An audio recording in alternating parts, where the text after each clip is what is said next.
there, welcome to the Wholehearted Business Show. I'm Laura, and this week on the show I'm talking to the amazing Ray Dodd. She is just the best person to talk about all things money mindset and sales. So we have such a good conversation. If you ever feel a bit icky around sales, if you're not sure how to show up for selling, if you question whether or not you have money blocks and you want to explore this whole topic, then this is the episode of the show for you. Stay tuned, we're going to have an awesome conversation. Let's dive in. So, hi Ray, welcome to the Wholehearted Business Show. I'm so delighted to be chatting with you today. I'd love for us just to start off by you telling all of the listeners, watchers on YouTube as well, a little bit about yourself and your business. So I'm a money mindset coach. I'm often described as not your average money mindset coach, which is largely because I approach money mindset from quite a different angle than most of the money mindset coaches I've certainly come across. I would love there actually, rather than being in competition, I would actually love there to be more coming from the angle I come from, which is basically I really try and zoom out on money, because I'm sure everybody watching and listening will appreciate that money brings up so many feelings and thoughts and beliefs, both in ourselves and as we speak to other people about it as well. And traditional money mindset really lays that at the feet of the individual. Like, it blames the individual for that. Like, you just need to be more positive. You've got these money blocks, all of that stuff. And actually, if we zoom out, like, it's baked into society. A lot of people, when they start to work with me, we start to talk about this concept of scarcity, this belief that there is not enough out there for us. And it's like people's eyes are suddenly like, oh my God, there's scarcity everywhere. And sometimes I'll get like people who've recently signed up, they'll be DMing me on Instagram going, no, really, it's everywhere. I can't stop seeing it. And it's not like you malfunctioned and you have this scarcity mindset that's been given to you, that you've just sort of developed out of nowhere. It's been handed down by society. And in my work, I particularly look at how that impacts people conditioned as women. So that's where we see it a lot for women and people conditioned as women. It's just a bit of a minefield. I know I'm rambling on a bit, but just to give you one more example. Yeah, no, that's amazing. I was having a chat with somebody at a family dinner party recently who runs a guy who runs his own business. Mm-hmm. And he was asking what I do, and I was explaining, and he's really lovely and very open to, like, there was no mansplaining involved. Yeah. And he's like, and I was saying, oh, like, I help people to think differently about money, to really rewrite their money stories, and sort of explain a bit. And I said, like, so for example, at the moment, I think this is before everything happened in Palestine, but I think I was using the Ukraine war as an example. Mm-hmm. For example, with everything that is happening in Ukraine and Russia, when that kicked off, lots of the business owners that I work with were like, oh, I should not sell right now. There's a bad thing happening in the world. And his girlfriend was there, and she was like, oh, yeah. And he was just like, what? What do you mean they did that? He's like, that I've never really, that's how people think about that.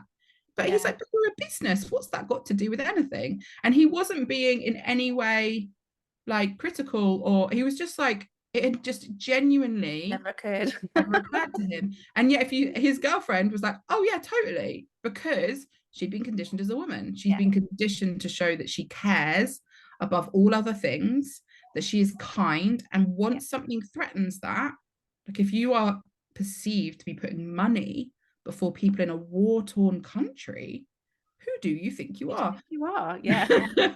And so it's just really interesting. That really brought it home for me. Like, I was really glad she was there, because I think I'd have started to question myself, be like, this is a real, but it's such a strong thing for so many people. Yeah. So that's a very long-winded way of saying that that's some of the work I do. Yeah, no, it's amazing. That's exactly why I wanted to chat to you, because I feel like, that there's the mainstream money mindset chat. Yeah. And then I think what you bring to the table is that understanding that there's structural things that also impact that, and that there's a lot of other stuff that goes on, because something that I've always found really difficult about the mainstream money mindset stuff is, well, you've just got a money block. Yeah. It's just a block. But actually there's a whole host of other things that I think have come in terms of what feels good to you. And yes, there's stuff to unpack around that, but often there's an ethical reason why people don't want to charge £20,000 for a coaching package, perhaps, and things like that. And I feel like a lot of people really struggle with things in terms of, where does it kind of you know, how many blocks do you unblock to charge, Yeah, you know, 50K for a coaching package or something like that, and actually bringing it, I feel like you bring it into reality, which is yeah. really, really And powerful. I think what often happens as well is like people do the money mindset work within the confines of a closed Facebook community or an online course or a book or podcasts even. And then they walk out into the real world, and a lot of those blocks that they've uncovered and got rid of mysteriously show up in other places because they were never their blocks in the first place. They were patriarchal blocks or white supremacist blocks or capitalist blocks, which is being reiterated by society all the time. And certainly my experience of doing that initial kind of more traditional kind of money mindset, like, don't get me wrong, it was really helpful, but I really beat myself up on the way I just couldn't get completely rid of it. It just kept showing up. Yeah. And in my work, we don't really talk about clearing it away. We talk about strategies to be able to navigate it, because you're going to have a conversation with your partner or your friend or a potential client. A lot of it comes through, like, you can do all the money clearing stuff you like, but if you're not able to hold somebody else's money stuff in a client conversation, like when you tell them your price and they go, ooh, yes, straight away we go, oh yeah, no, my price is terrible, I shouldn't have that price. That's their money stuff showing up.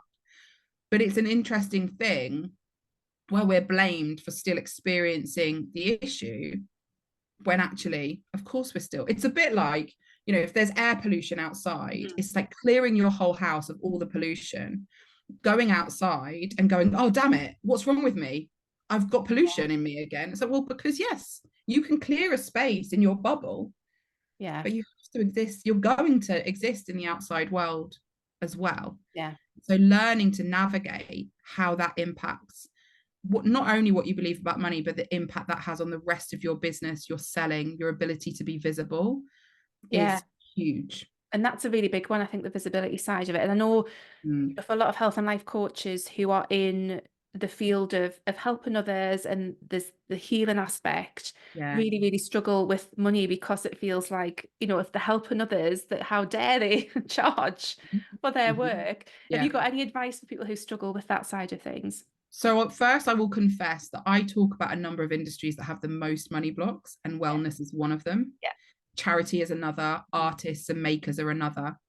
But anywhere in which people would consider themselves helpers, you know, or carers or healers, all kind of a similar kind of vibe.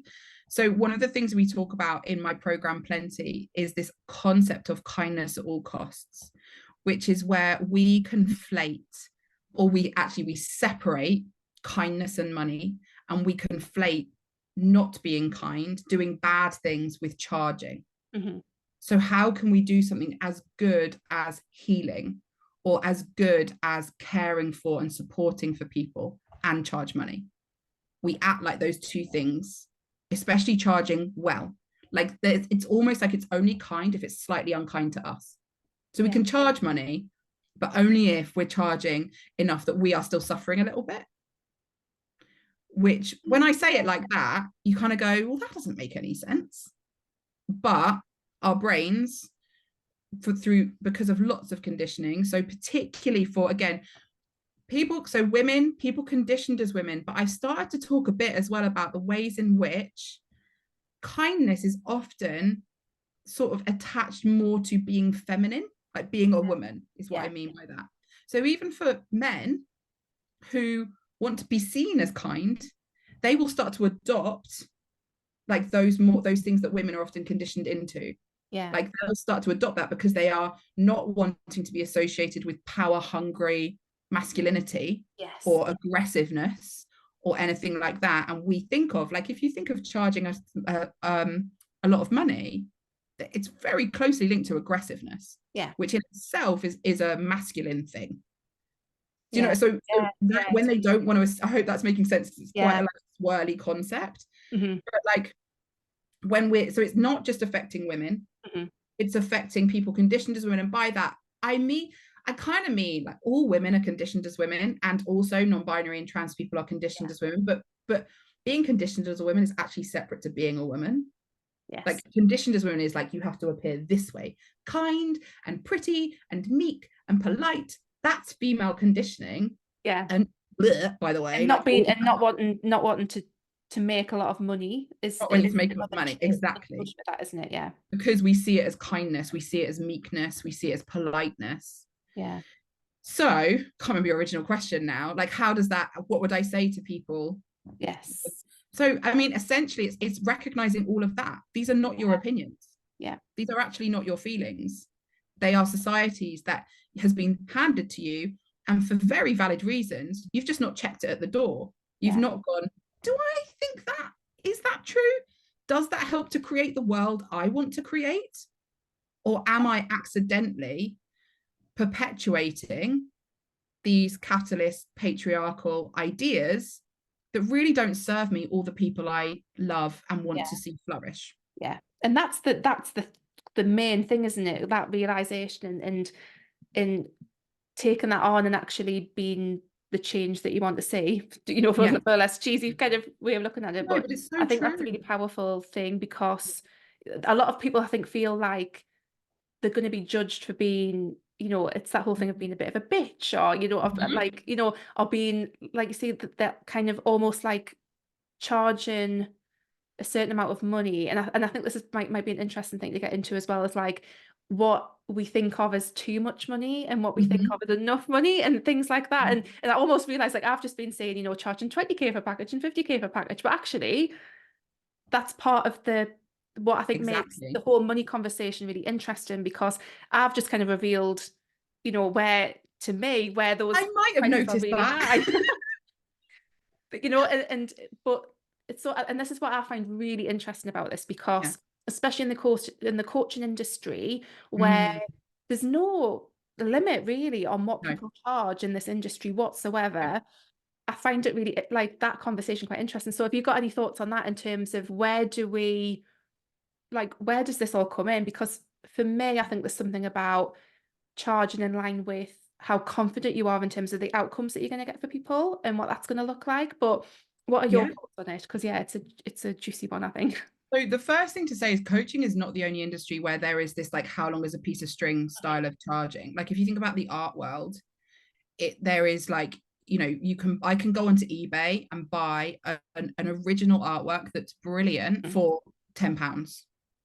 Equally, I can, like, there's, obviously with the big artists, they're charging millions of pounds or dollars or whatever.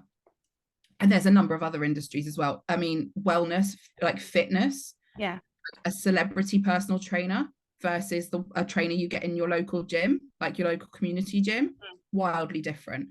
So coaching kind of gets a bad rap for what's actually a very normal practice in a lot of things. And I think, not to go into coaching too much, because I know not everyone will be coaches that are listening or watching, but it's interesting to notice where we start applying rules to things that we don't apply to other. We don't fully accept it. Similarly, like law firms, you can pay like your high street lawyer one thing, and again, like there's so many industries where it's like, well, how long is a piece of string to what you charge?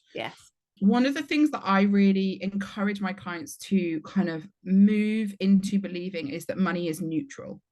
So we tend to think that, for example, there's all these phrases around, like, money is the root of all evil, like money creates these, like, nasty, greedy people. Money doesn't do that. One of the things that I say a lot is, one of the ways we know money is neutral is because money can feel joyful, terrifying, exciting, exhilarating, full of grief. Anyone who's received inheritance, for example, will know how heavy with grief money can be. It can feel terrifying, pressurizing, also like a huge relief. Those are all feelings we put onto money.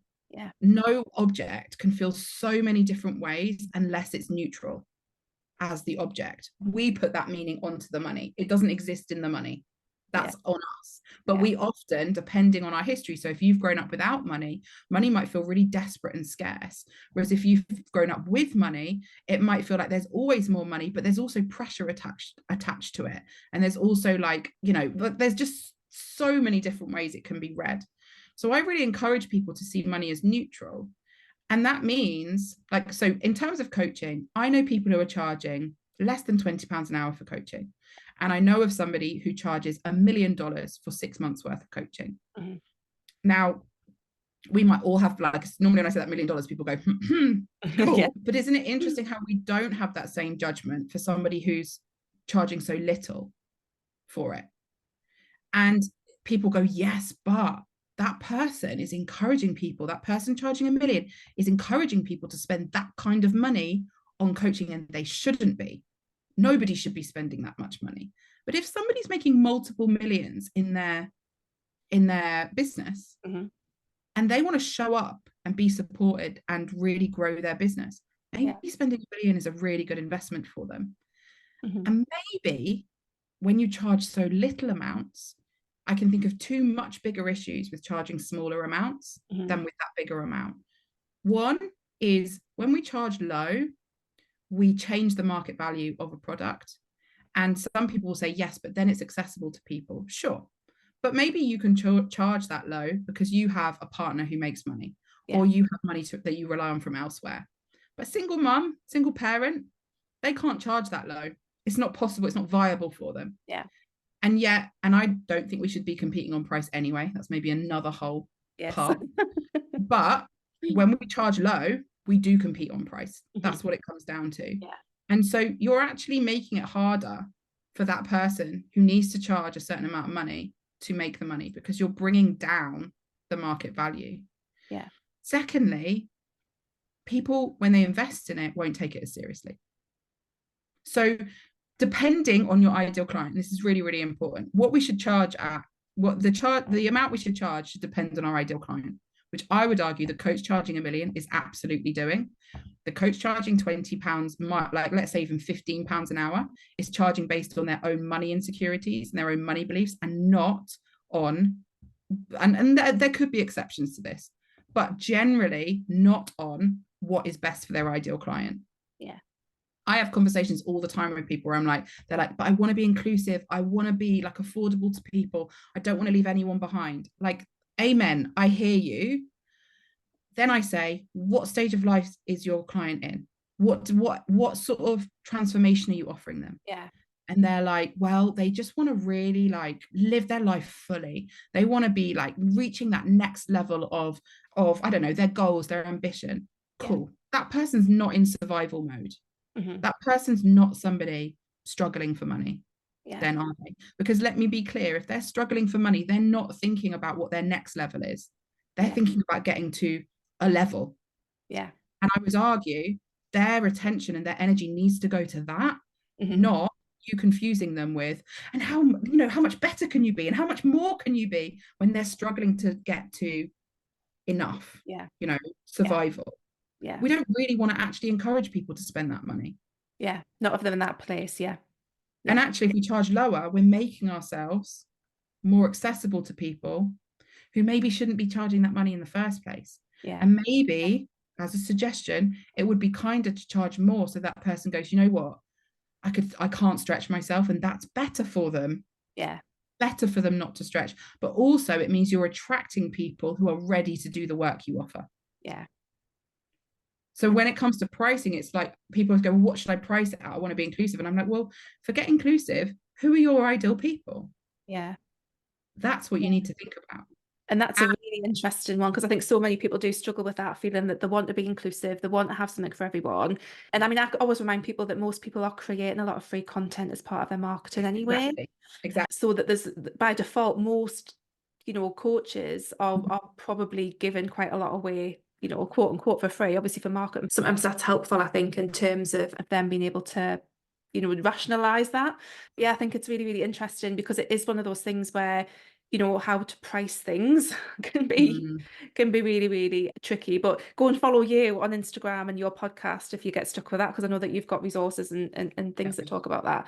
But in terms of selling as well, because I know that you talk about how difficult it is to show up and sell when there's the money mindset side of things. But I'd love for you to explore and talk a little bit more about the selling side of it, because I think, and I was saying before we hit record, that I did one of your selling challenges a couple of years ago, I think it probably was now, actually. Yeah, my God, like time's gone, done weird things since the pandemic. I don't know where I'm at.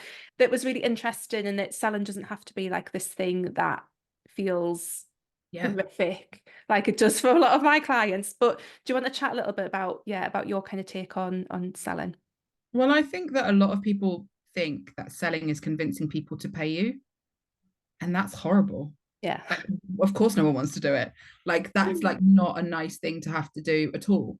And I encourage people to think about it as inviting people to kind of enter your world. So you want to show people who you are. You want to show people, I said earlier, you don't really want to compete on price.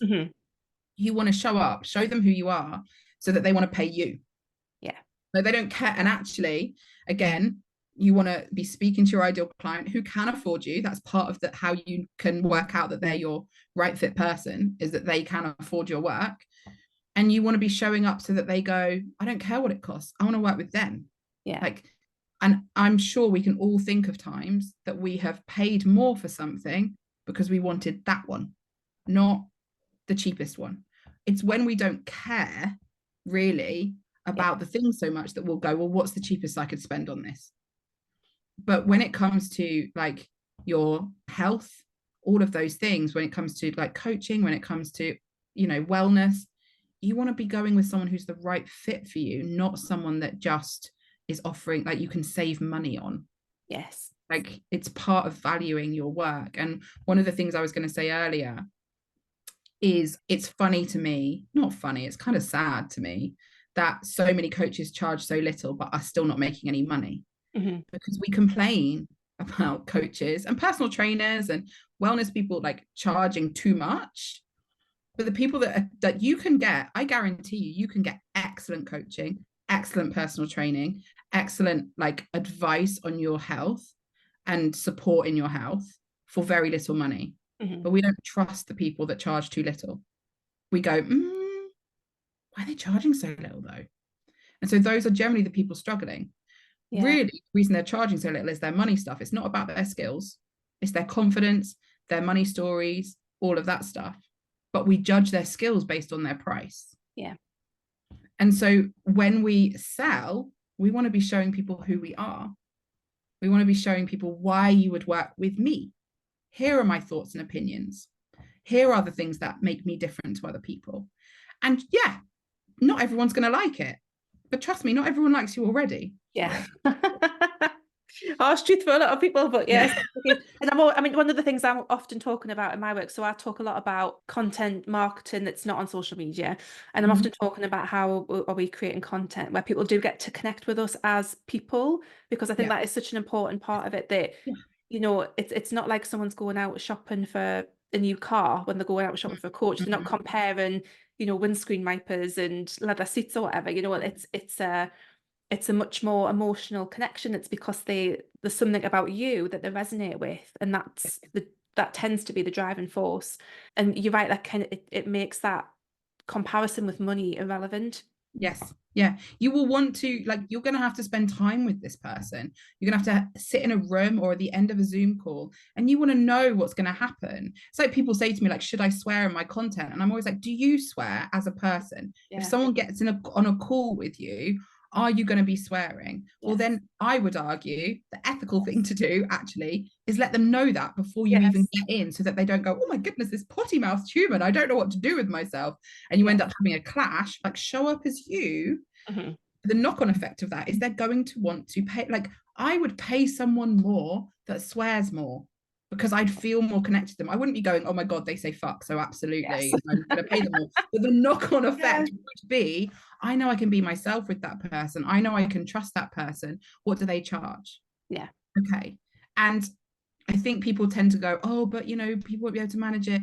Like, I have just signed up with somebody who just told me their price, and then I just went and made the money. Yeah.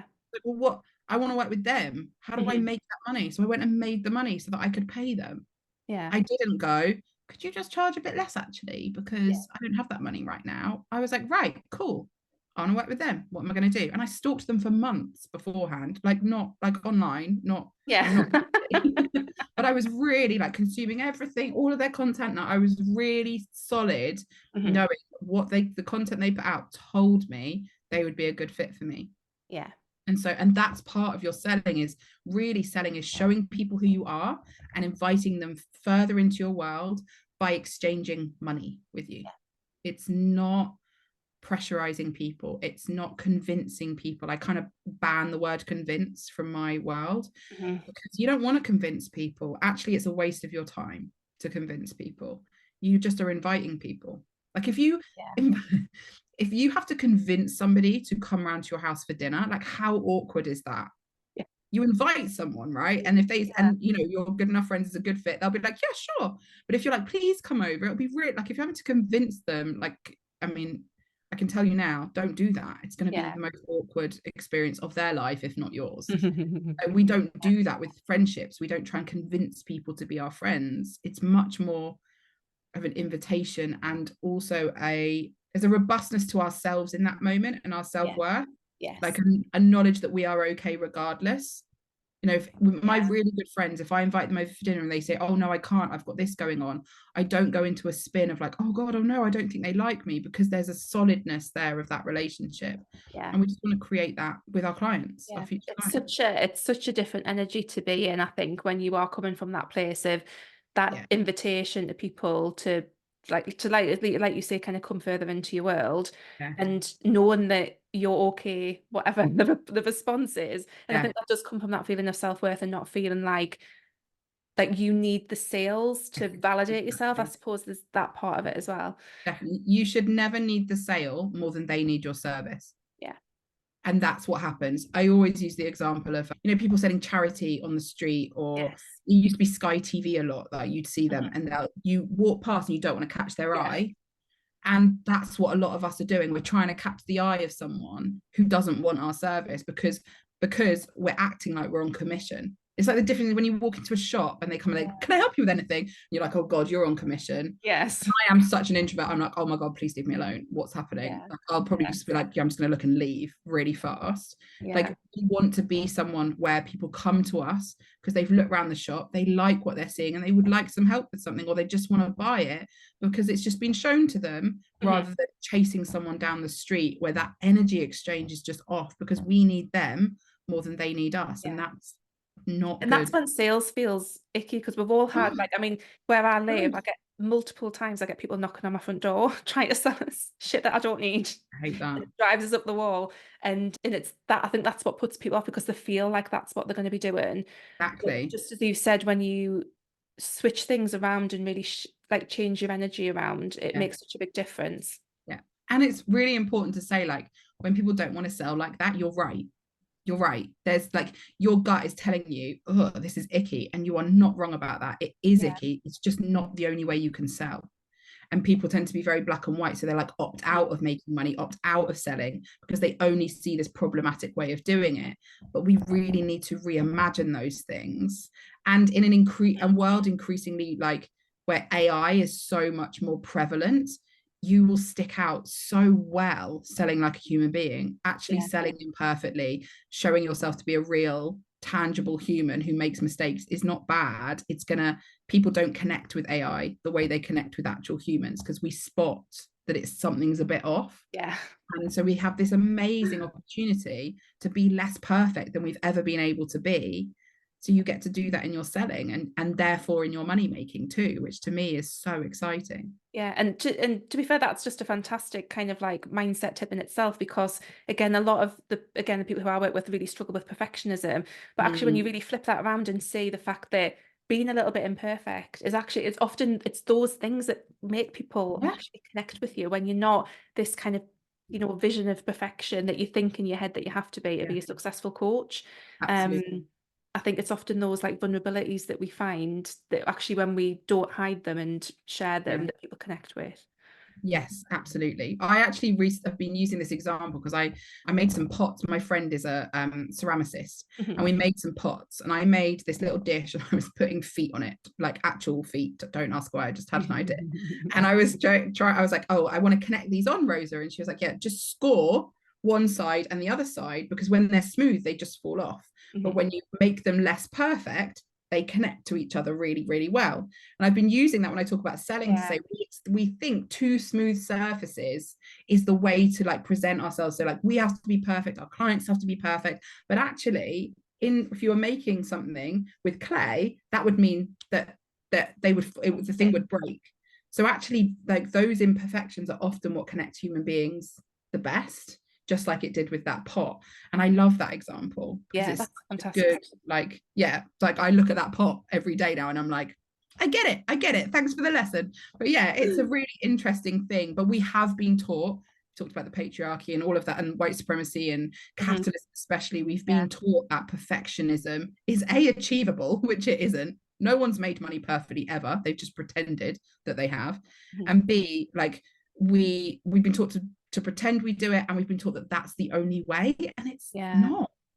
It's not. It can't happen, for starters. And B, even if it could happen, it doesn't need to.